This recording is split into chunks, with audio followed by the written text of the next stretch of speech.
Dans la longue histoire de l'Église catholique, chaque pape a laissé une empreinte doctrinale à travers la nomination de cardinaux. Mais avec le pape François, la ligne semble avoir changé non seulement sur le plan pastoral, mais surtout sur le plan théologique. Le collège cardinalis est devenu le terrain fertile d'une nouvelle vision de l'Église, plus inclusive, synodale, ouverte, selon les termes utilisés dans les documents officiels.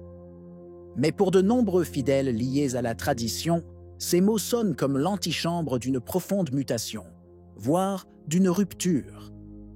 5 cardinaux en particulier incarnent cette trajectoire progressiste. Leurs paroles, leurs actes, leurs publications ébranlent les fondements millénaires de la doctrine catholique. Certains parlent désormais sans détour d'une nouvelle religion, d'un tournant anthropocentrique, d'une autorité ecclésiale qui semble plus attentive à l'esprit du temps qu'à l'Esprit Saint. Voyons-les ensemble et comment ils pourraient changer complètement l'Église. Le cardinal Robert McElroy, récemment nommé archevêque de Washington, est connu pour ses positions progressistes sur des questions telles que l'inclusion LGBTQ+, l'immigration et le changement climatique. Il a critiqué l'exclusion des politiciens catholiques pro-choix de la communion et a plaidé pour une plus grande attention aux problèmes tels que le racisme et la pauvreté. Cependant, sa nomination a été accompagnée de controverses, notamment concernant sa gestion des allégations d'abus. En 2016, le psychothérapeute Richard Sipe a informé McElroy du comportement inapproprié présumé du cardinal de l'époque, Theodore McCarrick. McElroy a déclaré que Sipe n'avait pas fourni suffisamment d'informations pour prendre des mesures concrètes. De plus, McElroy a été critiqué pour sa gestion de l'affaire Rachel Mastrogiacomo, qui accusait le prêtre Jacob Bertrand d'abus rituels. Bien que Bertrand ait été plus tard laïcisé et condamné, certains soutiennent que le diocèse aurait pu agir plus rapidement. Ces controverses soulèvent des questions sur son leadership et sa capacité à répondre efficacement aux défis moraux et pastoraux de l'Église. Le cardinal Jean-Claude Holrich, archevêque de Luxembourg et rapporteur général du synode sur la synodalité, est une figure centrale du paysage ecclésiastique contemporain. Ses déclarations et ses positions ont suscité d'importants débats au sein de l'Église, notamment concernant l'enseignement sur l'homosexualité et le rôle des femmes.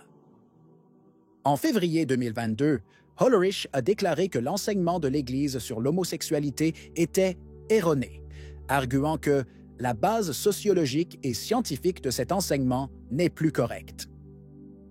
Ces déclarations ont conduit certains observateurs à les considérer comme une déviation potentielle de la doctrine traditionnelle. En outre, le cardinal s'est montré ouvert à l'ordination des femmes, suggérant que la question pourrait être réexaminée à l'avenir, malgré les déclarations contraires du pape François. Ces positions ont alimenté les discussions sur la possibilité de changements significatifs dans la doctrine et la pratique de l'Église. En tant que rapporteur général du synode sur la synodalité, Holrich joue un rôle clé dans la définition de l'avenir de l'Église. Sa vision et ses propositions pourraient profondément influencer l'orientation doctrinale et pastorale de l'institution ecclésiastique dans les années à venir. Le cardinal Victor Manuel Fernandez, argentin et proche collaborateur du pape François, a été nommé préfet du dicaster pour la doctrine de la foi en 2023, un rôle crucial pour la sauvegarde de la doctrine catholique. Sa nomination a suscité des débats, notamment en raison de ses positions théologiques considérées comme progressistes et de certaines publications passées. En décembre 2023, Fernandez a signé la déclaration Fiducia Supplicans, approuvée par le pape François, qui ouvre la possibilité de bénir les couples en situation irrégulière, y compris ceux de même sexe. Outre les questions doctrinales, Fernandez a été au centre de controverses pour certaines de ses œuvres précédentes. En particulier, le livre La Passion mystique, Spiritualité et sensualité, publié en 1998, contient des descriptions explicites de la sexualité humaine, soulevant des questions sur sa pertinence pour guider le corps doctrinal principal de l'Église. Ces positions ont suscité des critiques de la part de personnalités éminentes de l'Église. Le cardinal Joseph Zen, par exemple, a déclaré que Fiducia Supplicans crée de la confusion et a suggéré que Fernandez démissionne. De même, le cardinal Gérard Müller s'est dit préoccupé par l'orientation théologique de Fernandez, la qualifiant de néopapale et mettant en garde contre la soumission inconditionnelle à tout ce qui vient du pape. Le cardinal Reinhard Marx, archevêque de Munich et Freising, est une figure éminente du paysage ecclésiastique allemand et international. Connu pour ses positions progressistes, il a souvent suscité des débats au sein de l'Église catholique, notamment concernant la bénédiction des unions homosexuelles et le célibat des prêtres. En février 2018, le cardinal Marx a suggéré que la bénédiction des couples de même sexe pourrait être possible dans certains contextes pastoraux, laissant cette décision au discernement des pasteurs locaux et aux circonstances individuelles spécifiques. Cette ouverture a suscité des réactions mitigées. Tandis que certains y ont vu un pas vers une plus grande inclusion, d'autres l'ont interprété comme une déviation de la doctrine traditionnelle de l'Église. Le cardinal Marx a également exprimé la nécessité d'une discussion approfondie sur le célibat des prêtres et le rôle des femmes dans l'Église. En mars 2019, il a déclaré que ces questions devraient être sérieusement abordées pour répondre aux défis contemporains et aux besoins pastoraux. Les positions du cardinal Marx ont été critiquées par certains théologiens et membres de la hiérarchie ecclésiastique, qui les considèrent comme en conflit avec les enseignements établis de l'Église. En outre, en juin 2021, le cardinal Marx a présenté sa démission comme archevêque de Munich et Freising, reconnaissant l'échec de l'Église à traiter de manière adéquate les cas d'abus et soulignant la nécessité d'une réforme. Le pape François a rejeté sa démission, l'exhortant à poursuivre son service et à promouvoir le renouveau ecclésial.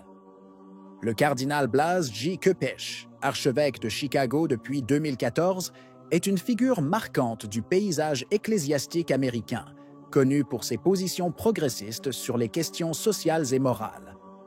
Son leadership a été caractérisé par un engagement fort en faveur de l'inclusion et du dialogue, mais non sans susciter la controverse au sein de l'Église catholique.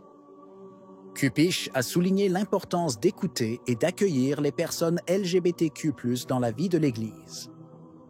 Dans un article de janvier 2025, il a souligné que les dirigeants de l'Église devraient mettre de côté les idées préconçues et écouter les expériences des personnes LGBTQ+, affirmant que « nous faisons mieux lorsque nous écoutons les autres avant de parler ou de porter un jugement sur eux ». En 2024, Köpesch a suscité la controverse en assistant à la Convention nationale démocrate, en prononçant une prière inaugurale qui évitait de mentionner des questions centrales liées à la doctrine. Certains ont interprété sa présence comme un signe de soutien à des positions politiques en conflit avec l'enseignement traditionnel de l'Église. Köpesch a soutenu que les politiciens catholiques qui soutiennent le droit à l'avortement ne devraient pas être automatiquement exclus de la communion, soulignant l'importance du dialogue et du discernement pastoral. Cette position a suscité un débat parmi ceux qui croient que l'Eucharistie devrait être refusée à ceux qui soutiennent publiquement des positions contraires à la doctrine catholique. Köpesch a été un fervent défenseur du pape François, rejetant les critiques du pontife de la part de certains secteurs conservateurs de l'Église. Il a déclaré que les catholiques ne sont pas scandalisés par le pape François et a souligné la popularité mondiale du Saint-Père.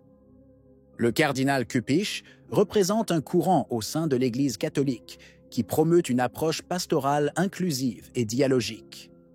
Ces positions, bien qu'appréciées par certains pour leur ouverture, continuent de susciter des débats et des réflexions sur la fidélité à la tradition et l'adaptation au temps moderne. Ces 5 cardinaux ne sont pas seulement des protagonistes du présent, mais des architectes d'une Église en mutation. Plus synodale, plus ouverte, plus attentive au monde. Mais la question est, sera-ce l'Église de toujours ou une Église à jamais déformée? Écrivez-le dans les commentaires.